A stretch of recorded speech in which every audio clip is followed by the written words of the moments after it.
மிக பிரபலமானவராக இருந்தாலும் செய்திகளில் மிக அரிதாகவே அடிபடும் நபராக வலம் வருபவர். மிகப்பெரிய தொழிலதிபர், திராவிட ஆழ்வார், திமுகவின் கற்பக தரு என்றெல்லாம் பலராலும் அழைக்கப்படுபவர். யார் இந்த ஜெகத் ரட்சகன்? இவர் திமுகவுக்குள் வந்தது எப்படி? விழுப்புரம் மாவட்டம் கலிங்கமலையில் கடந்த 1950ஆம் ஆண்டு பிறந்தார் ஜெகத் ரட்சகன். பெற்றோர் இருவருமே விவசாய கூலிகளாக இருந்தனர். ஜெகத் ரட்சகனின் தந்தை வைணவ சமயத்தை தழுவியவராக இருந்ததால் கோயில்களில் பாசுரம் பாடுவார். அது ஜெகத் ரட்சகனுக்கும் தொற்றிக்கொள்ள பேச்சு புலமையும் இயல்பாகவே வந்தது. எம்ஜிஆர் மீது கொண்ட பற்றால் அதிமுக உருவான சமயத்தில் மாணவர் அணியில் சேர்ந்து செயல்பட தொடங்குகிறார். இதுதான் பின் நாட்களில் எம்எல்ஏ சீட் கிடைக்க அவருக்கு உதவியது. அதோடு தமிழ்நாடு மின்சார வாரியத்தின் ஒப்பந்த ஊழியராக பணியில் சேர்ந்து வாழ்க்கை நடத்தி வந்தார் ஜெகத் ரட்சகன். அந்த நாட்களில் சிட் ஃபண்ட் எனப்படும் நிதி சேமிப்புக்கு சீட் பிடிக்கும் நிறுவனம் ஒன்றோடு சேர்ந்து சில வேலைகளை கூட செய்தார் அவர். குறிப்பாக கலெக்ஷன், பரிசு பொருள் டெலிவரி என மக்களை சந்திக்கும் வேலைகளை செய்து வந்தார். கொஞ்சம் கொஞ்சமாக கையில் பணம் சேர தொடங்கியது அவருக்கு. அதிமுகவில் மிக தீவிரமாக இயங்கிய ஜெகத் ரட்சகனின் பேச்சும் அவரது நடவடிக்கைகளும்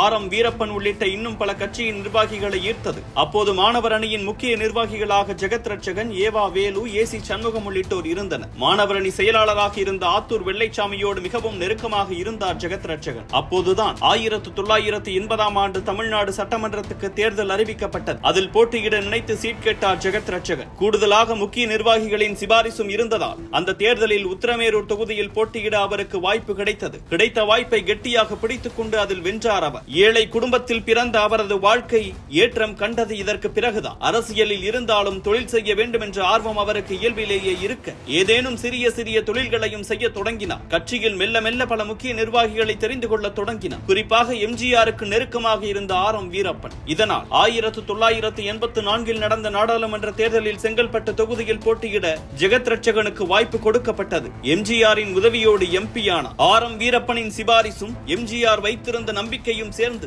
ஜெகத் ரட்சகனை மக்களவை அதிமுக குழு தலைவராக்கியது. இந்த சமயத்தில் அதிமுகவில் பலருக்கும் அறிந்த முகமாக மாறியிருந்தார் ஜெகத் ரட்சகன். இந்த காலகட்டத்தில் தமிழ்நாடு முழுக்க உயர்கல்வித்துறையில், குறிப்பாக பொறியியல் கல்வியில் தனியார் பங்களிப்பை இடம்பெற செய்வதற்கான திட்டங்களை செயல்படுத்தினார் எம்ஜிஆர். அதன் அடிப்படையில் வேலூர் இன்ஸ்டிடியூட் ஆஃப் டெக்னாலஜி எனப்படும் விஐடி கல்வி சேவையில் களமிறங்கியது. அதன் நிறுவனர் ஜி. விஸ்வநாதன் முதல்வர் எம்ஜிஆருக்கு மிக நெருக்கமானவர். இதையடுத்து இன்னும் பலருக்கு அனுமதி கொடுப்பதற்கான பொறுப்பு ஆர்.எம். வீரப்பனுக்கு கொடுக்கப்பட்டது. அப்படி கல்வி நிறுவனங்கள் தொடங்க ஆள் தேடிய போது ஏசி சண்முகம், ஜெகத் ரட்சகன், சத்யபாமா நிறுவனர் உள்ளிட்ட பலரையும் இதற்குள் கொண்டு வருகிறார் ஆர்.எம். வீரப்பன். தொழில் ஆர்வம் நிறைந்த ஜெகத் ரட்சகனும் இதில் இருந்த எதிர்காலத்தை கருத்தில் கொண்டு அதனை ஏற்றுக்கொள்கிறார். அரசியல்வாதியாக இருந்தவர் கல்வி தந்தையாக மாறியது இங்குதான். பாரத் பொறியியல் கல்லூரியை தொடங்குகிறார் ஜெகத் ரட்சகன். இதற்கான உதவிகளை ஆர்.எம். வீரப்பன் செய்ததாக கூறப்படுகிறது. இதனிடையே எம்ஜிஆர் மறைந்துவிட ஜானகி அணியோடு சேர்ந்து செயல்பட்டார். அப்போது நடந்த 1989ஆம் ஆண்டு தேர்தலில் ஜானகி அணி சார்பில் உத்திரமேரூரில் மீண்டும் போட்டியிட்டார். ஆனால் ஜெயலலிதா பக்கம் நின்ற தொண்டர்களால் ஜெகத் ரட்சகனால் வெற்றி பெற இயலவில்லை. அதே நேரம் தனது தொழில்களில் தொடர்ந்து ஏற்றம் காண தொடங்கினார். 1993ஆம் ஆண்டு குரோம்பேட்டையில் உள்ள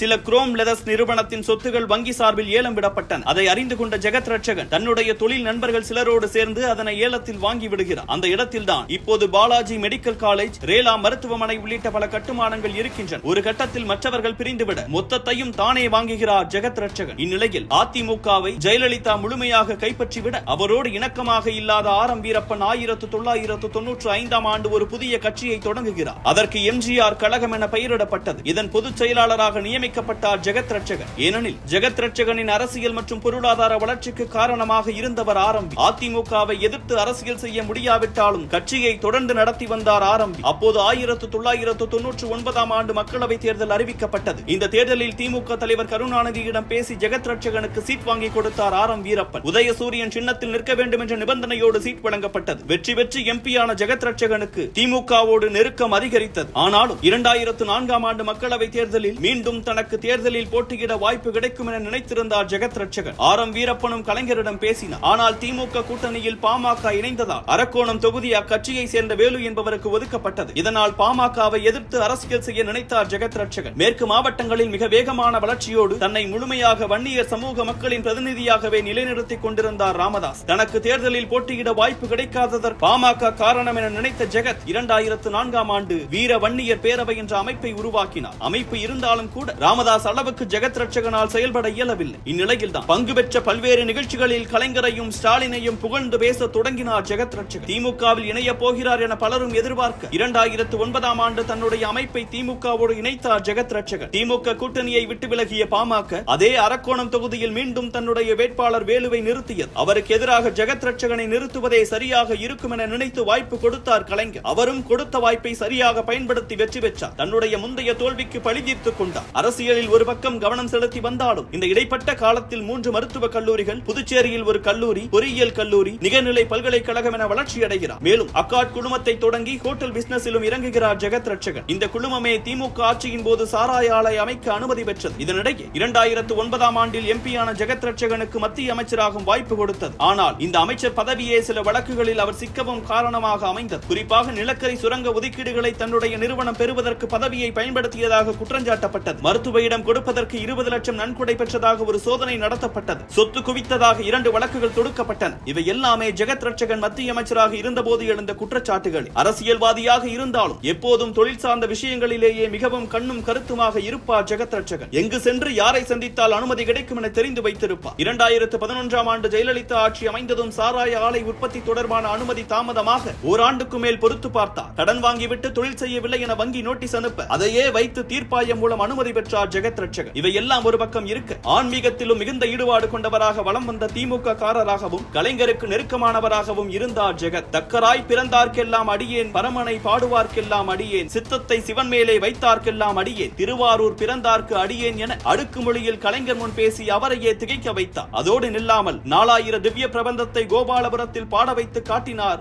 ஜெகத் ரட்சகன். அதோடு நில்லாமல் ஆழ்வார் ஆய்வு மையத்தை நடத்தியதோடு இலக்கியத்துக்கென்று இப்போதும் தொடர்ந்து உதவிகளை செய்து வருபவராகவும் இருக்கிறார் ஜெகத் ரட்சகன். கலைஞருக்கும் ஸ்டாலினுக்கும் நெருக்கமாக இருந்ததால் 2014ஆம் ஆண்டு மக்களவைத் தேர்தலில் போட்டியிட வாய்ப்பு கிடைத்தது. ஆனால் தோல்வி. இதனிடையே இலங்கையில் முதலீடு செய்கிறார் என சர்ச்சை வெடிக்க மத்திய அமைப்புகள் சில சோதனை போட, மலேசியாவிலும் முதலீடு என பாஜகவும் அதிமுகவும் குற்றம் சுமத்த எல்லாவற்றையும் கண்டுகொள்ளாமல் மகாபலிபுரத்தில் கல்டன் சமுத்திராயன் மிகப்பெரிய 7 நட்சத்திர ஹோட்டலை கட்டி திறப்பு விழா நடத்தி கொண்டிருந்தார் ஜெகத் ரட்சகன். இதனிடையே 2019ஆம் ஆண்டு மக்களவை தேர்தலில் பாமக மூர்த்தியை எதிர்த்து நின்று வென்றார். எம்ஜிஆரின் தீவிர பற்றாளராகவும் ஆர்.எம். வீரப்பனை அரசியல் குருவாகவும் கொண்டவராகவும் திமுகவுக்கு வரும் முன்பே பெரும் பணக்காரராகவும் அரசியலை தாண்டி தொழில் செய்வதில் ஆர்வம் காட்டுபவராகவும் இருப்பவர்தான் ஜெகத் ரட்சகன்.